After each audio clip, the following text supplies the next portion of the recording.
Hello, and welcome back to Blessed Thru Blindness. I'm your host, Victoria Essler, and today's episode is incredibly special to me for so many reasons.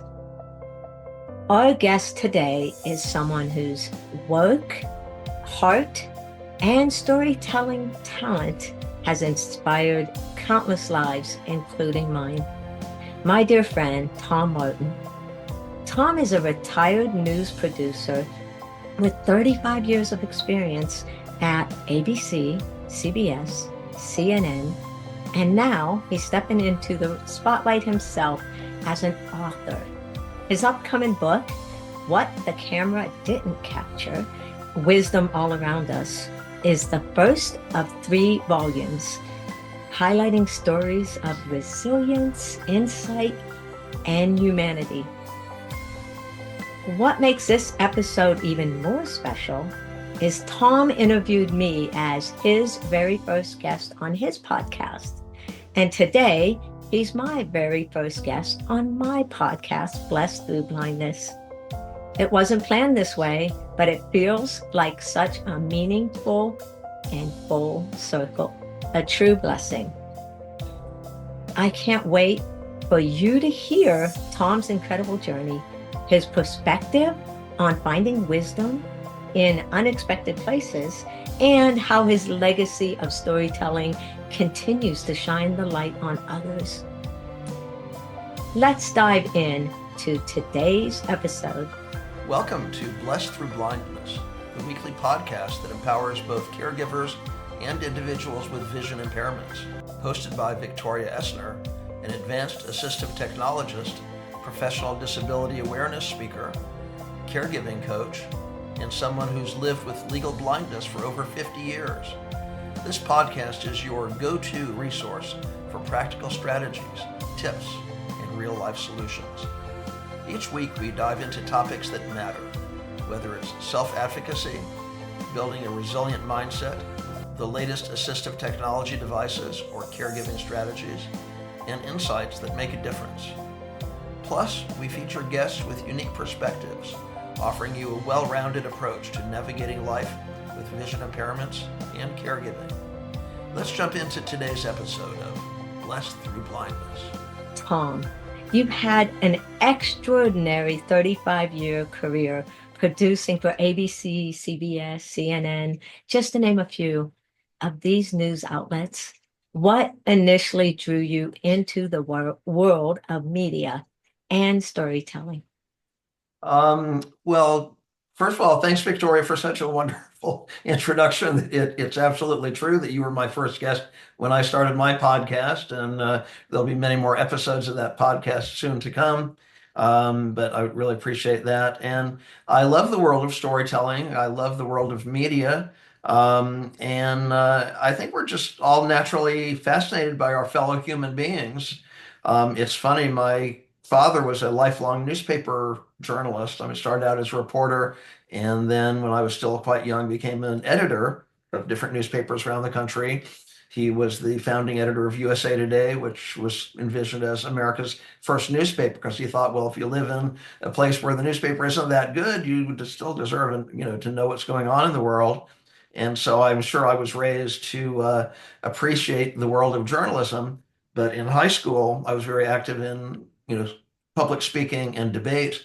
And so all of my buddies and programs like that were all going to become lawyers. That just seemed like the natural thing to do. So I thought, well, I'm going to become a lawyer also. And so I thought until very close to graduating from college, well, that's my path. But then I realized, well, after working part-time for a couple law firms, I didn't really like it the way I thought I would like it. So, a good friend of the family said, hey, Tom, why don't you try working at the CBS News Bureau here, where you are at that time in Washington, D.C. So I jumped right into it. I loved it immediately, loved being sent out on assignments. When you're a journalist, often you can literally show up at somebody's doorstep or connect with them by Zoom or what have you, and suddenly they allow you into their world. And it was just such fun. Again, from my childhood, I loved books and stories about interesting characters. One in particular, I remember, I don't know if you noticed this series with your children, but Dr. Dolittle, the man who could talk to the analysts, like that is so fascinating. So suddenly I was put on this path, like I want to learn all about fascinating characters.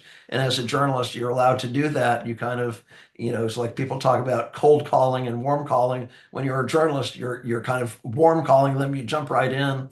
And so I totally loved that. And my life has never been the same. Awesome. It's incredible. So after that long career in media, what inspired you to transition into writing a book series focused on wisdom all around us? Um, well, again, getting to know so many different people. Sometimes, the way the media works is there's often a fascination with people who are quote unquote celebrities, musicians, movie stars, even politicians, and that kind of thing. And that was quite interesting. There was always a kind of an excitement attached to one of those projects, but I very quickly learned, and this was really supported by my mentor, Charles Kuralt at CBS Sunday Morning. Some people our age might remember Charles Love Kuralt. him. Hmm. So he passed away a few years ago, but the spirit that he had of traveling America, there was such great diversity in America, not just regional diversity and the landscape and the accents and the food and so on, the culture, but also there was a great diversity of human beings, backgrounds, people from other countries, the way we describe ourselves, our heritage, who we are as human beings is great diversity. And he absolutely loved all of that. And, working for that show gave me, the stamp of approval to love all of that too. And I think I naturally did, from childhood on. But with Charles Kuralt, he really made a point of interviewing people who might not be celebrated, famous for anything. What they might be a farmer or an artist who's not yet celebrated, or someone doing something extraordinary for their family. I mean, I remember I had the good fortune of doing a number of stories directly with Charles, which was always a treat. And I got to travel even more with his camera crew. A lot of people remember Charles Kuralt, I mean, way back when, from the Walter Cronkite Evening News on CBS Evening News, where he would travel in a mobile home all around America with his cameraman and his sound man. And the cameraman was Izzy Bleckman, and the sound man was Larry Gianesci. And I got to travel with them and do dozens and dozens of stories with them.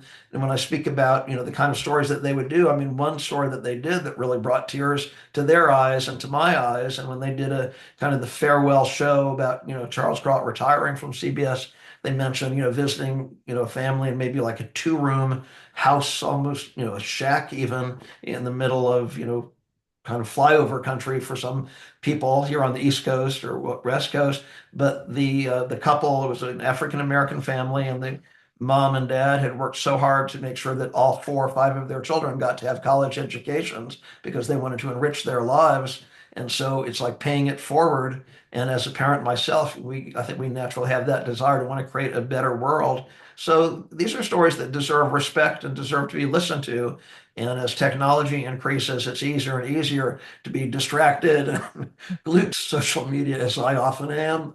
But let's not ever stop listening to people. We might be sitting next to somebody on an airplane and like, tell me about yourself. Either they hate that idea, please leave me alone, or they say, wow, that's so nice. It feels good to be heard. And, in this later phase of my life, I enjoy coaching people and teaching people and reminding them that their story really does matter. Every one of us has a story that does matter. And so there's some things that we can learn how to get that out there, how to amplify it by getting it in the media, because there's a place for all of us. And I think I was just one step led to another, and I was just kind of naturally drawn along that path. So hope that's not too long an answer, but that's Oh, that's not how it at all all. unfolded.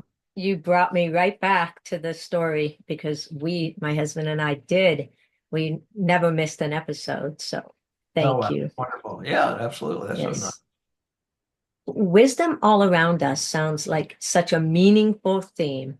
What does wisdom mean to you personally, and how do you define it through your stories in your book? Um, Excellent question. Well, I'll tell you a little bit about how my book unfolded because this will be my first book, which I'm excited about. I had the idea of writing. I mean, I've loved books. I grew up in a family where we really did appreciate books at all ages, whether we were, books for children or, both of my parents were avid readers. And so after I'd retired, or shifted gears, I mean, I don't think I'll ever retire, to be perfectly honest. But when I'd shifted gears after 20 years of being a television news producer and moved into public relations, first for a couple, mid-sized PR firms in New York, and then for most of these years on my own, working with individuals, authors and speakers and coaches and nonprofits and so on.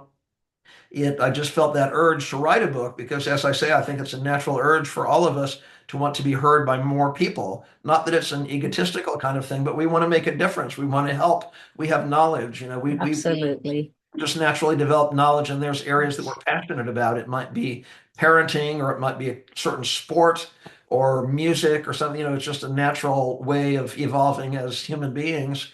And then along with that evolution, I think comes that natural desire that we want to we want to share it. And I think it is a natural desire to want to be heard and appreciated by more people. And if that is ego and if it's wrong to have that urge, what can I say? But I think it just does feel so good when we're heard by more people. Absolutely. Wow. You have a unique ability to shine the spotlight on others. I personally witnessed it.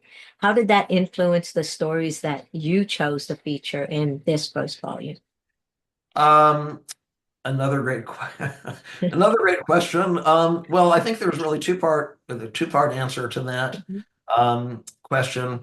One is I do think we all have wisdom around us, and again, like I said, if it's almost like sometimes I think that listening might be a lost art. So many people are barreling forward, and it's understandable. Some people have, three jobs and three young kids. There are times in our lives where we don't have a second to spare, and that's its own unique challenge. But I think that if we ever have an opportunity to listen to another human, let's do it. And because chances are we might learn something, and it also feels very good to offer our appreciation to that person. Like, wow, that's great that you're passionate about that subject. Might be passionate. I'm not eager to get into at all, but that doesn't mean I can't enjoy listening and kind of living vicariously. So that's a lot of fun. And being a television news producer, and also with my work in public relations, it has naturally been a process of people coming in, onto my radar screen, so to speak, and then I get to listen and absorb their story. Certainly, when I was producing, I've produced interviews for all my life, really, or certainly the last, 35, 40 years. And so I've always felt like I should do my homework before I bring someone onto the show to be interviewed. Sometimes these interviews will be, 4 or 5 minutes, and that can be its own challenge. Like, how do we make all the points we really want to make in such a tight period of time? So that that takes some practice and study and experience. Also, I coach people on that, as a matter of fact. But whenever I was bringing someone onto the show, I'd want to do my research. What makes them tick? What are they passionate about? What are some new things they're focusing on now? Have they shifted gears over what they've done, in years past? And again, when I worked for Good Morning America, we had a great executive producer there, a lady by the name of Shelley Ross. And so she every afternoon we'd have a story idea meeting, and she'd say, "Okay, guys, tomorrow on the show we have 2 hours, 16 segments, 4 minutes each, roughly. In every one of those segments, we certainly want our audience to stay tuned.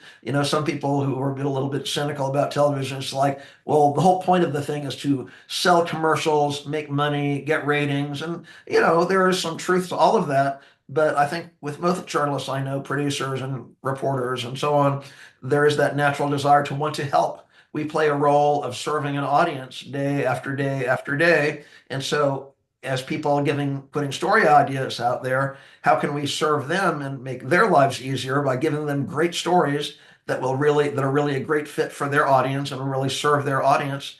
And so it's kind of a natural process through study and doing our homework for every story that we put on the air, or these days when I'm in, the role of a PR person, how can I bring forth parts of their story that might be the most engaging? So that's like, you want to grab people's attention.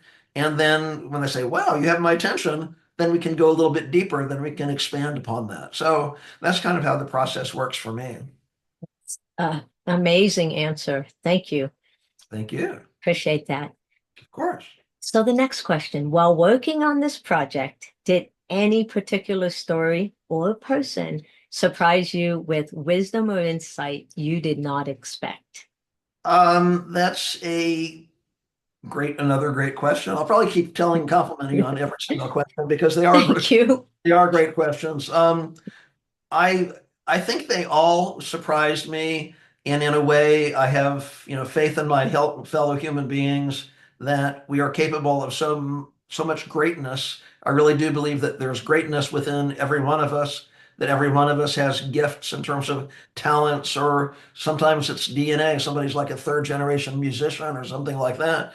But I really want to give people permission to express all of that greatness and that creativity. And it's funny, I hadn't thought about, I'll share something with you that I hadn't really thought about in many years. I used to quote it all, quite a lot, but we're talking about Charles Kurrals, and I'm happy that you remember Charles because, again, he passed away a while ago.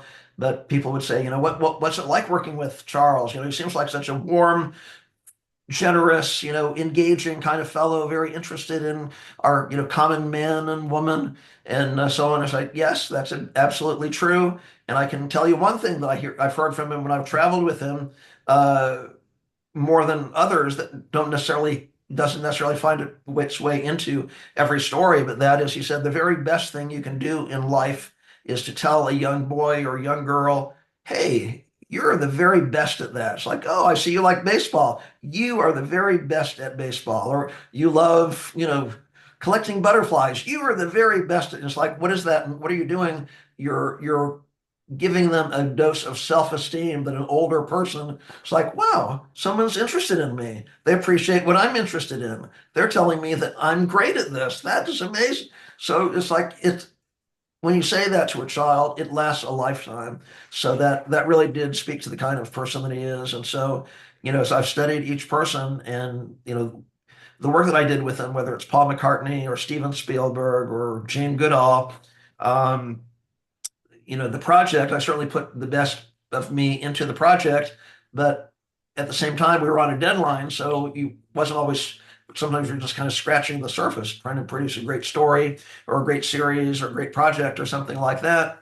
And it was great, especially working at CBS Sunday Morning when I would work with these people, including, Jimmy Buffett and Jane Goodall and the artist, the Montana artist I mentioned in my first book, Russell Chatham.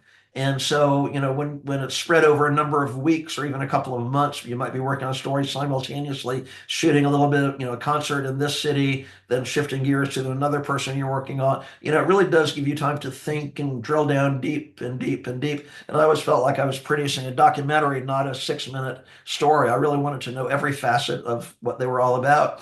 But in working on this book, it gave me even further opportunity to really study them. And the, my book is not, and this is the first in 3 volumes, as you mentioned, and I'm sure there'll be more volumes beyond that because there are so many people I've worked with that I really want to write about. My friends, my clients, my people that I did television news stories about.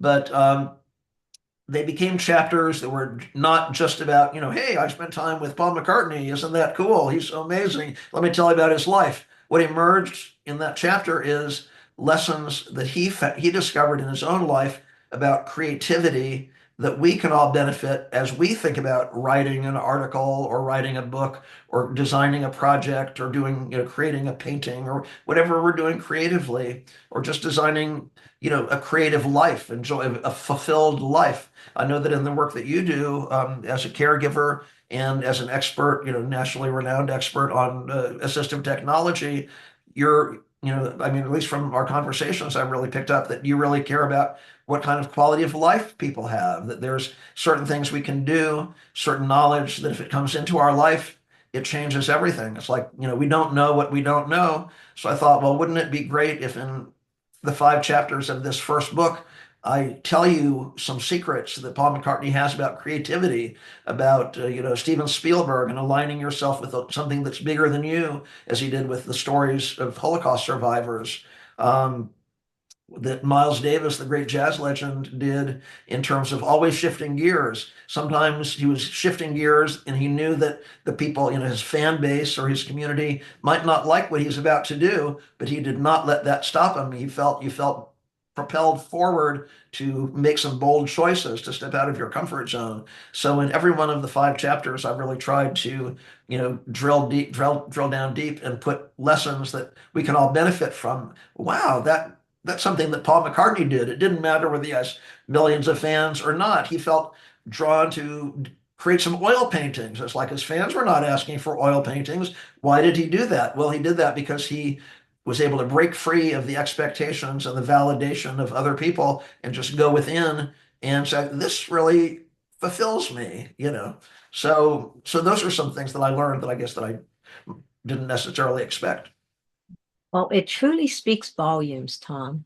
Knowing you and calling you my friend, it truly speaks volumes of who you are and trying to always shine the spotlight on someone else and treat individuals the way your parents taught you. And I know that they're both so looking down upon you in such awe and grateful for the man that you have become.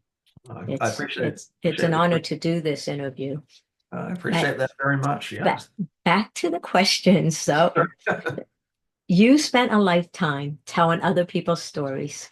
What has this experience taught you about your own personal story and your legacy? Well, it's interesting, and I appreciate your mentioning my parents. I mean, it was Mm. sad to lose them in the last couple of years, and it did inspire me, I think, to a new level of creativity. Like, do it. I wish I'd written a book 10 years ago, 20 years ago. I'm not beating myself up for not doing it, but time is very, very precious. And I think, I think you would agree with me that as we Absolutely. wake up every morning, let's be thankful. Let's be grateful to God that we have another day to touch the lives of others, to express our creativity.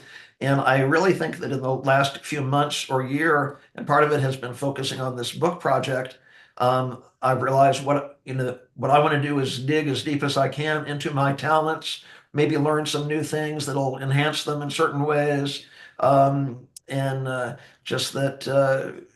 I would really encourage others if you feel some urge inside you and it's like maybe it's like I feel called to be an artist. So you draw some sketch like, oh, that's terrible. It's like, don't stop there. We're all amateurs when we begin. So really listen to that inner voice, or appreciate, I mean, I think that is one thing that we can thank God for literally is our unique talents and gifts. And so I think literally in recent months, I'm about to have my 65th birthday. I don't know how that happened, but I'm not stopping now. It's like full speed ahead.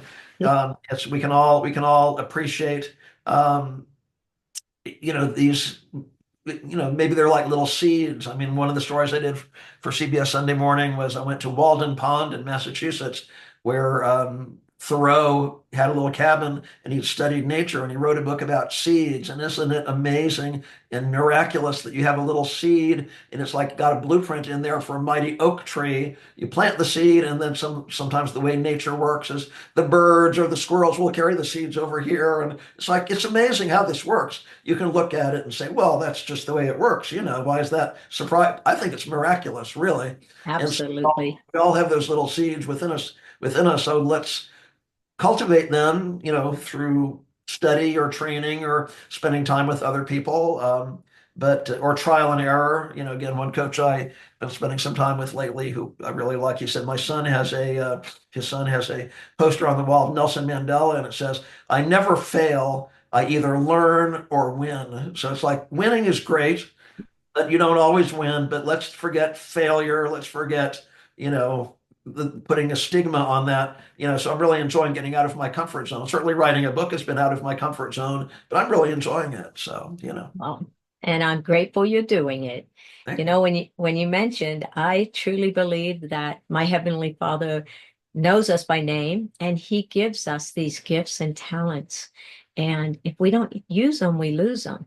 I too retired, or so they say, 20 years from the state within assistive technology. But did I really? I went right into online education because I don't want to lose my gifts and my talents. And I am born to serve. So it has been such a blessing. So, all Absolutely. right. What advice would you give to someone who feels like their story isn't big enough or important enough to share? Well, I feel very blessed that you were in one of the courses that I led recently called Ignite Your Media Influence, in which these days I love teaching students, how to, think very specifically about the journalist they're going to pitch, how to put together a press release that really engages attention, and then you kind of take them step by step to go deeper into the story. It's like, wow, we really should do that story. And then when you're doing an interview like this, how do you make the most of a special opportunity like this, and so on. And so I, I try to keep all of that in mind. Um, I think the reason I wanted to mention that about leading a class Yes. is because from the very beginning, my message to everybody in that group was you have a story that others can benefit from hearing. You should get out there and share. It's the Nike philosophy, just do it. And so a lot of people are like, oh, isn't that nice? Tom is kind of like our cheerleader and kind of like a little pep talk. Isn't that sweet? It's like, well, I do want to be encouraging. I do want to be a positive person. But as a journalist, I can tell you that when they're putting these shows together, they need stories, they need experts, they need new voices all of the time. So if anyone is sitting there thinking, "Oh, he's just saying that to be nice," they don't really need me. There isn't really a place for me. It's like, no, there really is a place for you. And it's like one of the things that I teach in that course that I mentioned is the idea, just think of, I don't know what the right metaphor might be, pillars or an umbrella, but journalists, sometimes they have a beat like parenting, health and wellness, stuff like that. Other times they're more general in the stories they cover.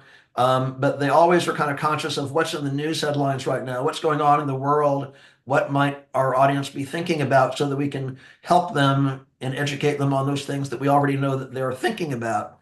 And certainly during the pandemic and so on, it's like, well, how do we, manage our relationships with our young children? Suddenly they're at home, they're not going off to school every day. How can we keep them engaged so they're not, depressed about the whole experience? And how can we keep our own business going because suddenly we're working from home? So there's what's going on in the world. And so because journalists are always thinking about exactly. And so, so journalists are always thinking about, well, what's going on in the world and what does our community need to know today, this week, and so on. And so if you can think about your field of expertise, as the world changes, there's changes going on in real estate, technology, music, every field. Everything is always changing, which is wonderful. And so if you can kind of fit your story idea, what you have to share under that umbrella, they're saying, we've covered 99 aspects of this theme already. We're looking for a few more that we haven't covered before. In other words, they're looking for you. They do want that new voice, that person they haven't interviewed before, and that's your opportunity to shine. And by the same token, when you do an interview or are featured in an article or something like that, or even speaking at your local library or something like that, that gives people in that pool of people who are exposed to you a chance to connect with you. Some will resonate with you, some won't. That's the way it goes. I mean, I spent a lot of my life thinking, well, I want to please everyone all the time, and then I realize, oh wow, you can't really do that. That's not even possible. So I think, by having a unique voice, journalists do need you, do want to hear from you. It helps to think about the best way to connect with them. So in other words, calling the newsroom and then like if your favorite anchor person picks up the phone at 11 o'clock at night, like this is my opportunity, and you want to start talking for an hour about the story of your life. That's not really a good way to go. It doesn't mean they're rude or they're what a jerk that person is. It's like you need to kind of ease into it with a little succinct, what's the one liner? How can you support your favorite show? magazine, podcast. I mean, hopefully I'm being helpful here. Before we began the conversation, I thought, well, how can I be helpful to Victoria's audience and, share my expertise and my unique voice, which is maybe different from other people's, and give that audience what will help them, hopefully. So that's my intention. Well, you answered it perfectly because as a to the listeners right now, if you're thinking about, well, that story's been told 100 times, it's never been told once by you. So remember that. And it's very important what Tom mentioned. They want to hear your voice. So thank you. What an awesome answer, Tom. Yeah, no, my Yes. pleasure. And also what this brings to mind, something that I sometimes share with my groups and my friends is, when I was working for CBS Sunday Morning, I did a wide variety of stories, and often I would produce profiles of jazz musicians. I enjoy jazz. I don't know, a huge amount about having studied the music and the history, and I don't even play an instrument myself, to be honest, but I was very interested in that. But I realized that maybe some portion of our audience out there might not be interested in jazz. They might think, "Oh, I don't like jazz." So when I was profiling a jazz musician, I would think, well, what's their story as a father or as a mother? What's their story about having that vision? Anybody in the arts, they have a dream of, making it big or connecting with an audience, or are you good enough? And so telling those stories, overcome adversity. I mean, you have a wonderful story about overcoming adversity, which you do every day. And so I think that's why so many people are so blessed to be supported by you. So when I was doing a story Thank you. about, of course, yeah, it's true. If I was doing a story about a jazz musician, it wouldn't only be about the music. It would be about, here's a dreamer, here's someone who faced obstacles and overcame adversity. Here's how they're giving back, or something like that. So beautiful. Thank you. Another amazing answer. Thank you. So, looking back on your career and this book project, is a one defining moment where you felt you truly captured the essence of wisdom all around us. Um, that might be the best question yet. So it's hard to answer that question. I don't know. It's always an evolution. I mean, every experience is new. It's funny. I mean, as you know, I really enjoy the world of personal development, coaches and speakers and seminars and things like that, online courses. And so a couple of weeks ago, I was at the event that Tony Robbins was doing. I've been a Tony Robbins fan for 25 years now. I really like the way he talks about, let's look at the meaning of life. What's holding us back, and all those kinds of things. I love conversations about that. And so he was talking about, he said, we all have a choice. Our lives are filled with so many choices. Um, and we have a choice. Are we going to suffer, or are we going to change, maybe notice this is a hard moment right now, but we have a choice. We can focus on something else. We can focus on giving back, about rising above, finding, meaning, and so on. And so I'd heard him say things like that many, many times. But I think each time I've gone to a Tony Robbins seminar, I'm in a different place. And so I heard it in a very fresh and powerful way right now. So that really transformed the way I'm thinking, which is quite amazing. So I did produce a profile of Tony for CNN. I'd gone to my very first Tony Robbins seminar 25 years ago, was bouncing off the wall with enthusiasm after that, of course. And it's like, oh, what's the matter with Tom? I was like, did you drink the Kool-Aid, or what's going on there? But I just thought it was so fascinating, and I've always loved great speakers anyway. And so I went back and persuaded my boss at CNN to let me produce a half-hour profile of Tony. So I, got to fly in his helicopter with him and go to business meetings and stuff like that. It was really, really a lot of fun. Now that's a blessing. It was a fun experience. And so, what I noticed about Tony, and what I noticed about several of the people who I feature in volume 1 and 2 and 3, is that they're always moving forward. They're always looking for something new, not, in an egotistical way, but just like the way, I'm sure, as you've heard from some coaches we both like, um, we all attach meaning to things in our life. So if you look at it from a different perspective with new experiences, what you looked at yesterday is a little bit different and so on. And it's an ongoing process. So I was very impressed with that. I know some people are not Tony Robbins fans, and that's okay. But I found that very meaningful in studying Paul McCartney for chapter one of this new book. I found it interesting. Like I said, he always wants to reinvent himself. He's still never learned to read and write music, believe it or not. He composes these great, some of the greatest pop songs of our time, the Beatles, and on his own, but never learned to read or write music. He went back to Liverpool to teach a high school students class in songwriting, and he said, first thing I got to tell you is I'm not quite sure how I do this. It's like he said, if there was a formula to it, we probably wouldn't want it because what would come out would be like formulaic songs that are just not good. So there's a magic to the whole process. So I'm not sure if I'm answering the question directly, but Mm. I love people like Tony Robbins and Paul McCartney who are always inventing a new way to move forward. And also in my third volume, I'm going to be writing about my dear friend Scarlett Lewis, who lives here in Connecticut, like I do. And she's not a big name or anything like that, but she's one of the moms in Newtown, Connecticut, who lost a little first grade child 12 years ago in the Newtown Sandy Hook school shooting. And so, as you can imagine, that must just be totally devastating. And she spent some time regrouping. And then she realized, well, I think my little son Jesse wants me to go to schools and teach people that we can all choose love and forgiveness rather than hate and anger.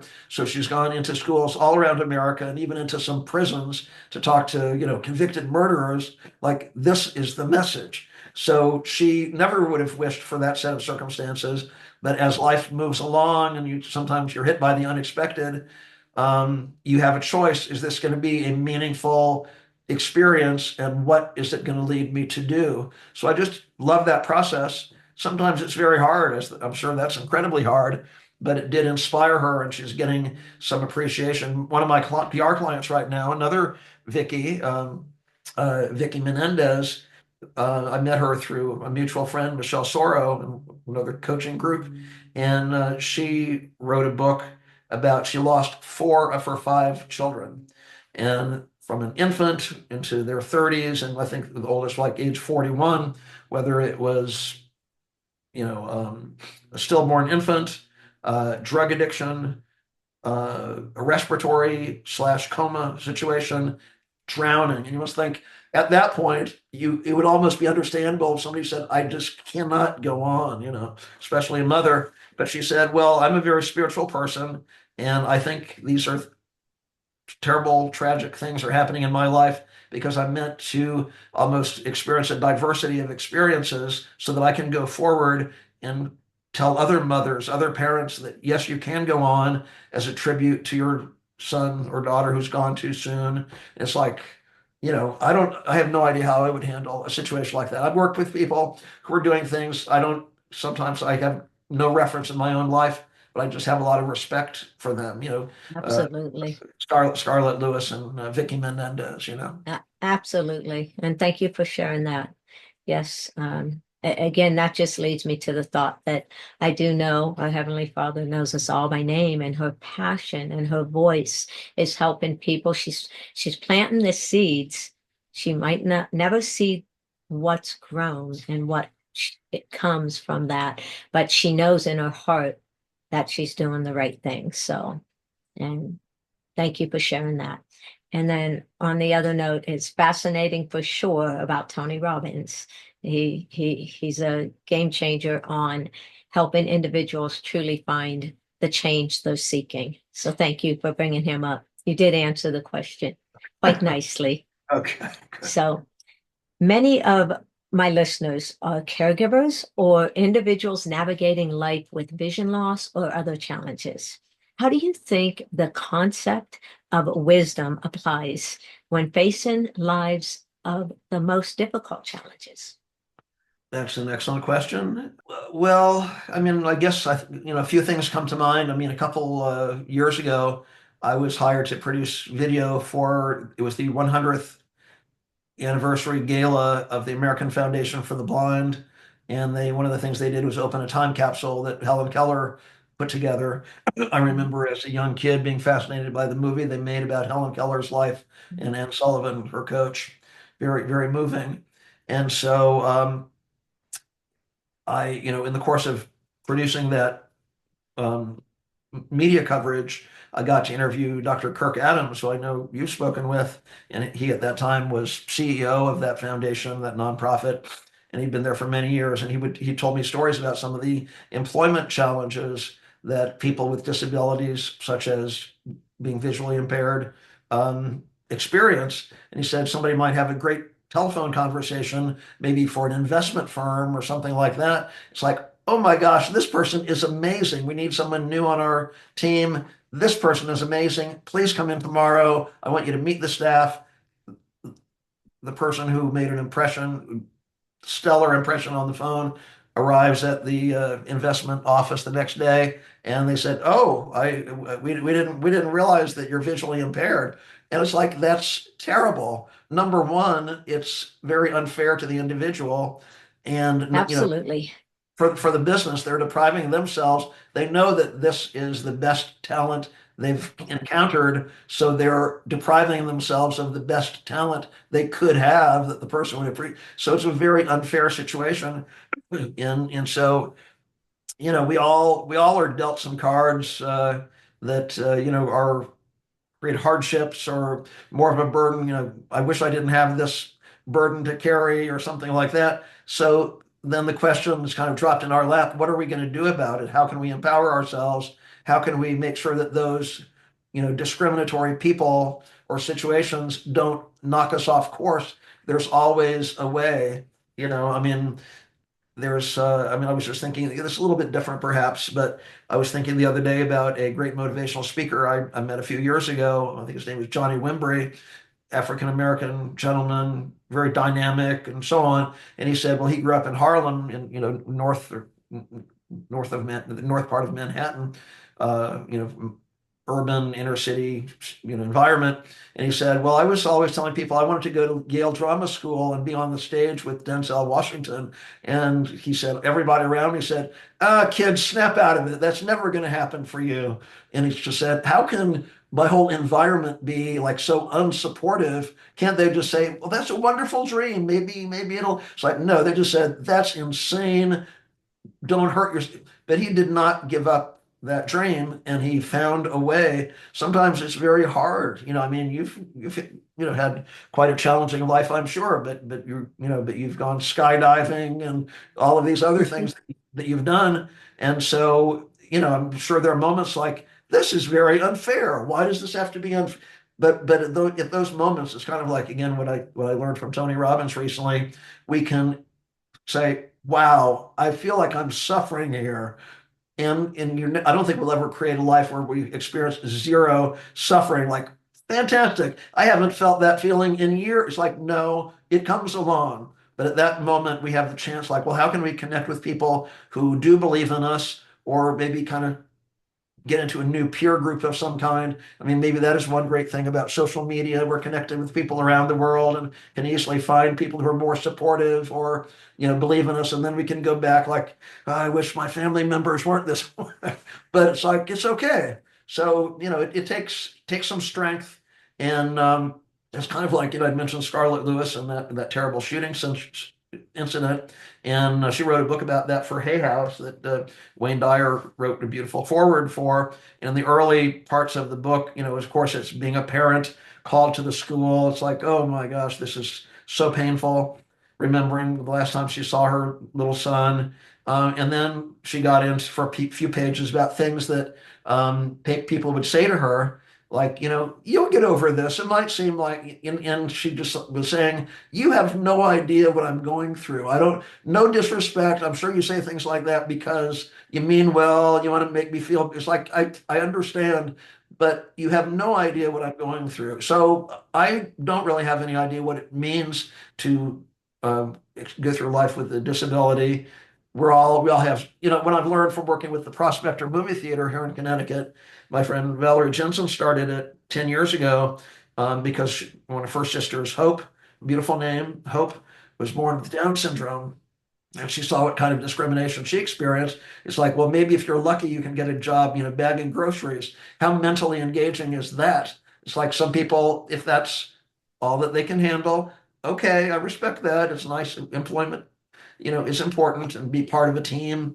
But she said we need to create jobs for meaningful employment for people. So she opened this movie theater where, whether it's autism or Down syndrome or many other disabilities. So it's like we can help support others. We can, if we're a business owner, we can be aware that we can equip our offices so that they are set up so that we can welcome one of those people. I mentioned my conversations with Dr. Kirk Adams. It's like, don't you want the most talented people you can possibly hire? How could you not want that? Well, guess what? There's things you might need to do in your office to set it up so that you can welcome those people in. If you're an online retailer, I know, Victoria, you and I have spoken how it's like I was trying to buy something from this website, but they have no idea that I can't even navigate it because it's not set up for people like me. It's like, guess what? If you're a owner of retail business, number one, it's the right thing to do to make sure everyone has access to what you're selling. But number two, it's good business. Don't you want to sell more products? So there's always opportunities for change. So I can't claim to know what it's like to be in those shoes, but I just know that there's a role that all of us can play to be more accommodating. Yes. And in our conversations, you have assisted so many through your wisdom Thank in you. that are disabled or live with challenges beyond. You've helped them. And that's where shining this light on you, Tom, is truly a blessing for me to share you with my audience. And for the listeners, I want you to know that there's simple accommodations that can be made. If you are an employer and you're listening now, please schedule a curiosity call with me because there's simple solutions. And then there's resources available. If you're worried about the cost, there's ways to offset that. And I've been in the field for over 30 years of assisting individuals to not just feel comfortable with whom they are, but also to live a better quality of life, to be able to seek and maintain employment and I connect the dots to help not just the individual, but the employer, the agencies. So please definitely reach out to me.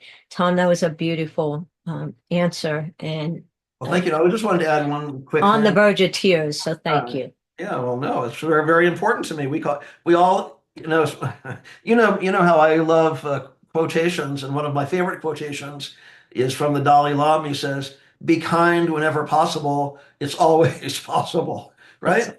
So, but as far as workplaces, businesses, small and large, it's like, again, Tony Robbins and coaches like that say, well, we can be motivated by pleasure and like the vision of tapping into our dream, or we can be motivated by pain. And the fact is, there are some financial penalties for people that are not, Americans with Disability Act accommodating. So if you don't change, it could be bad. Do you really want to grow through pain? Sometimes we learn through pain. Okay, if that's how you choose to grow, so be it. I'd rather that you grow through compassion and vision, of inclusion and so on. And also, I think it sends a nice signal to the other people on the team that I'm working for, a boss or a team, executives, CEO, who really is thinking about all people. It's like equal pay for women. Like, are we not there yet? I mean, I can't understand that. It's ridiculous. So anyway, yes. So, how can listeners begin to find wisdom of their own in their everyday lives, like even amidst caregiving or personal struggles? well, I think it's starts with, again, maybe this is because I've gone to a lot of Tony Robbins seminars, but I think it begins with one word, which is passion. Whenever I meet someone who's, musician or teacher or whatever profession, whatever path they've chosen, usually it was because they had some passion to study and develop their expertise and their own unique identity in that path. And it's like that author Malcolm Gladwell wrote. There's the 10,000 hour rule. It said like many years ago when Bill Gates was, like computers were new and he's so fascinated. In the middle of the night, he'd sneak out, the second story window of his family home to go to the University of Washington, huge mainframe computers, because it's like, this is so fascinating. So he put in the 10,000 hours to become great at, knowing computers. And so that begins with passion to, make the effort, and it doesn't feel like effort. And then it's kind of like that whole idea of paying it forward. Think about who is in your life or who might be in your life, even connecting with them through a LinkedIn group, or even, a discussion at your local library or university, meeting some new people who has a life that might be enhanced by what you know, by what you're passionate about. And then I think things take on a momentum of their own. Phenomenal answer. Thank you, Tom. Thank you for that wisdom. Thank you. So this is the first of 3 volumes. Can you give us a sneak peek into what's coming next in your series? Yeah, no, I'd be happy to. It's funny. For a number of years, kind of the tagline or my mission statement for my media business, my public relations business, was connect, communicate, change the world. And so when I've offered like 3-part webinars and challenges, I've said, well, each will be one of those 3 parts. So when I first thought of the book, I said, well, I had a great experience in mid-September, had a great photo safari in South Africa with one of my friends is Jarek Robbins, Tony's son, which probably helps keep me ensconced in the Tony Robbins world. But Jarek and his wife Amanda fell in love with South Africa, so we had a great photo safari there. And one of the people who was there was another really interesting guy. You'd probably love to have him on your show, Dr. Anil Gupta, former eye doctor, but now a relationship coach, the love doctor, very funny, charismatic Indian gentleman. And he said, Tom, you've been talking about writing a book for years and years. I think you should say you're going to do it by your birthday, which is Friday of this week, December 13th. Me and Taylor Swift, by the way. Yes, So and listeners, I want you to hear that. December 13th. I want you all to blow up Tom Martin's Facebook page. Wish him the best of birthdays because he's gifting us with this wisdom that's so in depth. And let's all do that. And uh, happy early birthday, Tom. I thank you, thank you. Sorry to cut you off. I had to say Fine. that. I'm going to be hosting a little celebration from this cluttered office here in Connecticut for 3 hours from 9 a.m. to 12 noon Eastern time, 6 a.m. to 9 a.m. Pacific time for free, talking about some of the people, that I've mentioned, Paul McCartney, Tony Robbins, and whatnot. And also, if people have challenges or they want to learn more about how they specifically can get their story out into the media, we're going to be talking all about that. They can email me, tom@tommartinmedia.com, or through you, maybe you can help me connect with them. But Absolutely. but I will answer your question. So, anyway, I was talking about, meeting my new friend, Dr. Anil Gupta, and he said, well, okay, Tom, set that deadline, your birthday, write down numbers 1 through 15. You'll have 15 chapters, write your book.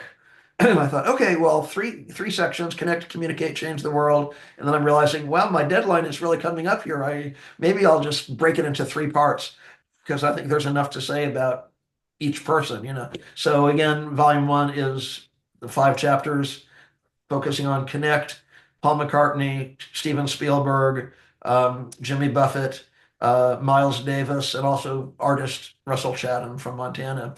Next part will be communicate. So some of the people I've worked with in the media, a chapter on Diane Sawyer, a chapter on Jane Pauley, who I still see quite frequently. Love both of them. Some of us, in a certain age bracket, might be old enough to remember Dick Cavett when he was a late night talk show host. And so I'm still in touch with Dick very frequently, which is really a lot of fun. We both love magic, so that's a lot of fun. And then a few other people, and then in the third section, the third volume, Change the World, I'm thinking about people who really wanted to change the world, and that includes Jane Goodall, the chimp lady, and also Paul Simon, not just because of his music, and he has kind of a global vision for his music, like the music in South Africa that was in Graceland. But I'm involved in a nonprofit that he started started 37 years ago, called the Children's Health Fund. And the mission of that nonprofit is to bring medical care to children in poverty throughout the United States. Right now, we're serving 100,000 children. And so, Such because an important mission. Sorry to interrupt you. Thank you Well, for your service to that. it's I do what I can. I love the organization. I encourage people to read about it. The pediatricians who care for the children are doing great things. They have counselors in the schools. If a little second grader comes to school and is really anxious about taking a test, it's like, well, just breathing exercises, and it's like, because you never know what might be going on at home, if they have Hmm. enough meals Absolutely. outside. It's like we never know. I mean, that's one of the I often tell my friends, that's the number one lesson I've learned in all these years of media and public relations is never speculate. Like, why didn't this happen? I sent my press release to this person. They didn't even acknowledge it. Why did it's like you could drive yourself crazy wondering why these things did. So we don't know what kind of home life a young child may have, but if there's something that we can do to make a difference, just like you are making a difference in the lives of so many people, enhancing the quality of their life every day. I think that's a wonderful way for us to, spend our lives. And I find it very fulfilling. I'm sure you do too. Oh, absolutely. It's a blessing to be a blessing. Where can the listeners find your book and connect with you online? I know you shared a little bit. Would you share a little more? Sure. Well, probably the best way. I mean, I'll send you a link, Victoria, that you can share. But Thank if you. you're listening to this, just email me. I'm always happy to be in touch. Tom at Tom Martin Media, TomMartinmedia.com. That's how you can find me, and I'll tell you, well, here's how you can order the book. First, it'll be available as an Amazon Kindle ebook.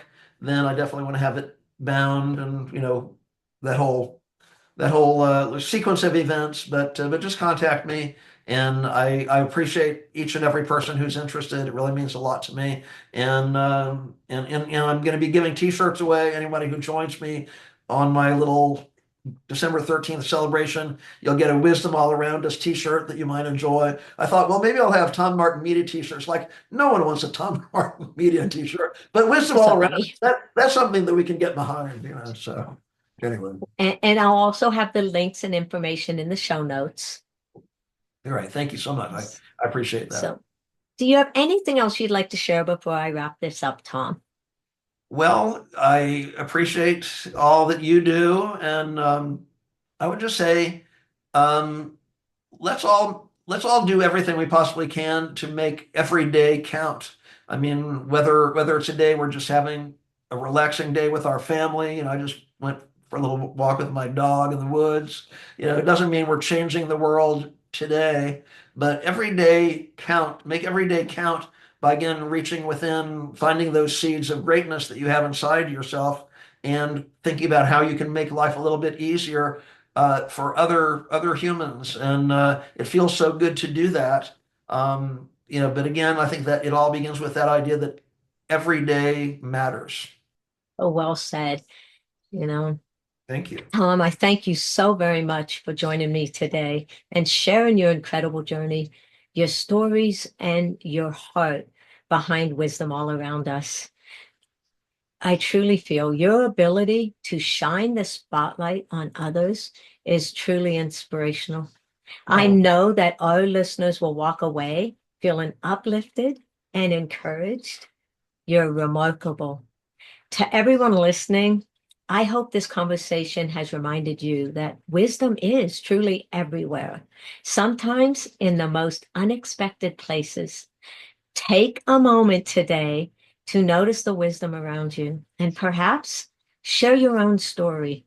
You absolutely never know who it might inspire. If you enjoyed today's episode, please consider sharing it with someone who could use a bit of inspiration. Don't forget to subscribe and leave a review. I'm not going to tear up, but it truly helps us to reach more people and individuals who truly need hope and empowerment. You know how to reach me. Go to my website, victoriaesner.com, and feel free to email me. Until next time, remember to be grateful, but just as important, remember to be kind because kindness is contagious. Stay blessed and empowered. thanks for joining us this week on Blessed Through Blindness. hosted by Victoria Essner. We hope today's episode, featuring practical tools, caregiving insights, and expert guest perspectives, has left you feeling informed and inspired. Don't forget to subscribe to catch all our weekly episodes. And if you enjoyed today's show, please leave a review. Your feedback helps us continue bringing valuable content to caregivers and individuals with vision impairments. Until next time, keep advocating for yourself, stay strong in your caregiving journey, and remember, you're not alone on this path. We're here to support you every step of the way.